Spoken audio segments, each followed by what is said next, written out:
सिंधु नदी के किनारे बसे उस उजाड़ इलाके की धूप में एक अजीब सी चुभन थी। ईशान, जिसने अपनी पूरी जिंदगी प्राचीन लिपियों और इतिहास के अनसुलझे रहस्यों को सुलझाने में बिता दी थी, आज एक ऐसे मुकाम पर खड़ा था जहां इतिहास और कल्पना की दीवारें धुंधली हो रही थी।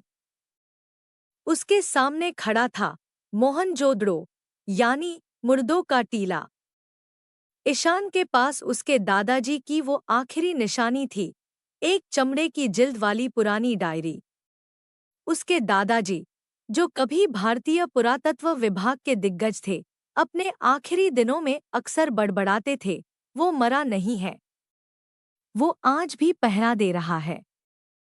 अगर उसने मुहर छोड़ दी, तो समय का चक्र रुक जाएगा। लोग इसे बुढ़ापे का वहम कहते थे, लेकिन ईशान को पता था कि उसके दादाजी ने उस खुदाई में कुछ ऐसा देखा था जिसे सरकारी फाइलों से गायब कर दिया गया था।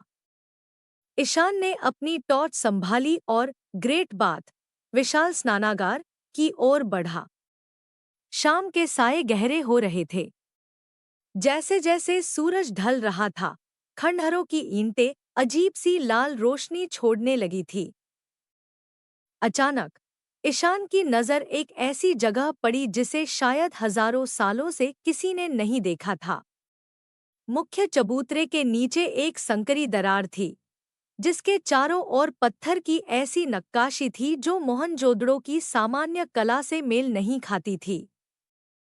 जैसे ही ईशान ने उस दरार में कदम रखा, उसे एक ठंडी लहर महसूस हुई।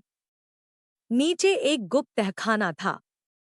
हवा में एक अजीब सी महक थी, जैसे हजारों साल पुरानी जलाई गई धूप की। दीवारों पर बने चित्र उसे चौंका रहे थे। वहां इंसानों के साथ कुछ ऐसी आकृतियां थीं, जिनके हाथ लंबे थे और सिर पर अजीब सी धातु की टोपियां थीं। क्या ये वही थे जिन्हें आज की दुनिया एलियंस कहती है? कमरे के बीचों बीच एक वेदी थी, जिस पर एक चांदी का संदूक रखा था। ईशान ने जैसे ही संदूक के ढक्कन को छुआ, उसके कानों में हजारों चीखों का शोर गूंज उठा। उसकी आंखों के सामने एक दृश्य घूमने लगा। यह कोई सपना नहीं, बल्कि एक विजुअल फ्लैशबैक था। हजारों साल पहले का मंजर। शहर अपने वैभव पर था। सड़कों पर व्यापार हो रहा था, लेकिन आसमान का रंग अचानक गहरा बैंगनी हो गया। लोग डरे हुए अपने घरों से बाहर निकल आए। ऊपर एक विशाल चांदी जैसा चमकता हुआ गोला, क्राफ्ट, स्थिर खड़ा था। उससे निकलने वाली किरणें इंसानी शरीर को भाप बना रही थी। शहर के प्रधान पुजारी और वैज्ञानिक, सोम, ने देखा कि उनकी तकनीक उस दिव्य शक्ति के सामने फेल हो रही थी। सोम के पास एक ही रास्ता था, एक ऐसी ऊर्जा को सक्रिय करना जो समय को रोक सके। सोम ने एक क्वांटम सील उठाई और उसे मुख्य ऊर्जा स्रोत में डाल दिया। एक भीषण नीली रोशनी फैली और सब कुछ स्थिर हो गया। शहर नष्ट नहीं हुआ, बल्कि वह फ्रीज हो गया। वर्तमान में वापसी। ईशान का हाथ अभी भी उस संदूक पर था। तभी अंधेरे कोने से एक भारी आवाज आई, तुमने इसे दोबारा छूकर समय की सुई को धक्का दे दिया है। ईशान पलट गया। टॉर्च की रोशनी में उसे एक साया दिखा। वह कोई भूत नहीं था, बल्कि एक ऐसी आकृति थी जो पारभासी, ट्रांसलूसेंट लग रही थी।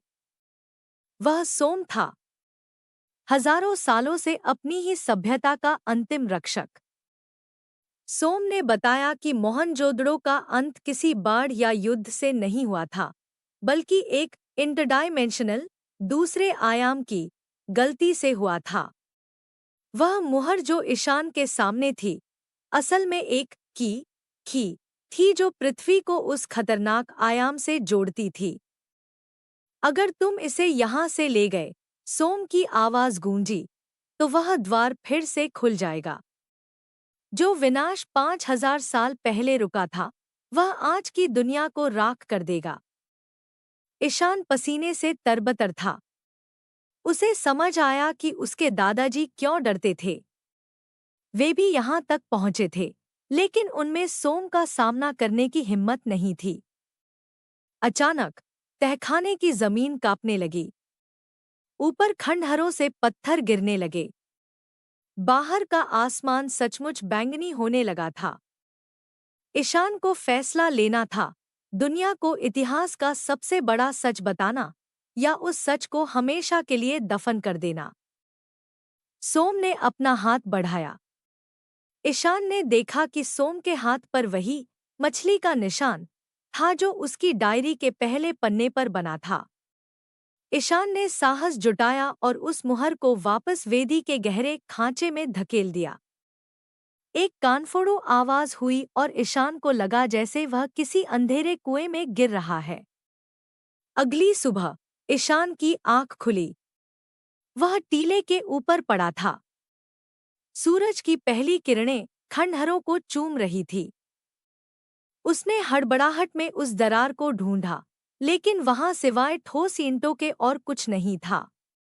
वह गुप्त रास्ता हमेशा के लिए बंद हो चुका था।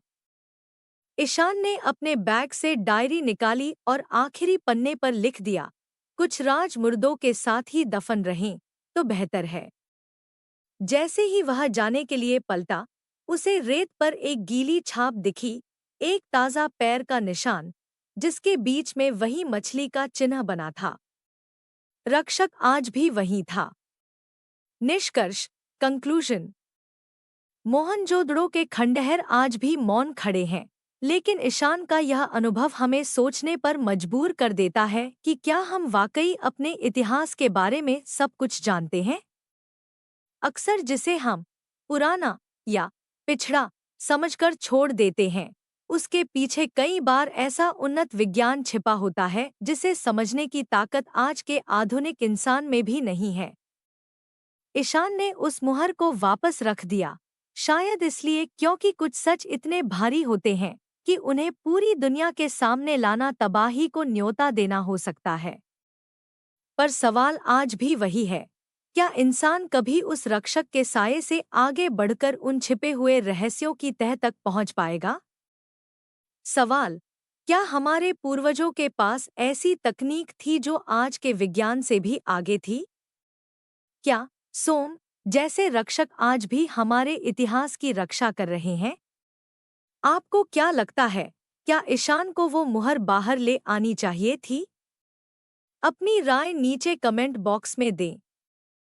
https://q234567@0.blogspot.com/2026/05/dosti का असली मॉल पार्ट 2.html